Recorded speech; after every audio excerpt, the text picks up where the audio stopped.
గుంజన్ కోపంగా, నేను ముందు నుంచే పిచ్చిదాన్ని, మా నాన్న కూడా నాలాగే పిచ్చివాడు. మా నాన్న ఎప్పుడు నన్ను మోటివేట్ చేస్తూ కాక్పిట్ లో కూర్చునేది మగవాడా ఆడదా అని చెప్పి తేడా చూడకు అని చెప్పి నన్ను మోటివేట్ చేశాడు. కానీ మా నాన్నకి ఏం తెలుసు, ఇక్కడ నన్ను ఒక మగవాడితో కంపారిజన్ చేస్తున్నారని, అతని బలంతో నా బలాన్ని కంపారిజన్ చేస్తున్నారని. నేను ఇక్కడికి వచ్చింది పైలట్ అవ్వడానికి, కుస్తీ పోటీలకి రాలేదు సార్ అని అంటుంది. గుంజన్ ని ఇక్కడికి వచ్చినప్పటి నుంచి ఈ మగవాళ్ళందరూ కలిసి గుంజన్ తో ఏ విధంగా బిహేవ్ చేస్తున్నారో ఆ బాధంతా ఒక్కసారిగా కోపం రూపంలో బయటకి వచ్చేస్తుంది.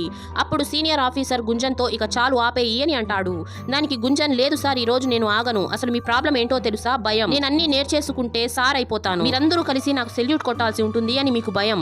నాకు సెల్యూట్ చేస్తే మీ మగతనంకి దెబ్బ తగులుతుంది కదా, మీరు నాకు కేవలం రెస్పెక్ట్ ఇస్తే చాలు, దాంతో మీ పరువేమీ పోదు, వదిలేండి సార్, మీకు ఎంత చెప్పినా అర్థం కాదు అని చెప్పేసి కోపంగా తను ఆ జాబ్ ని వదిలేసి అక్కడి నుంచి వెళ్ళిపోతుంది.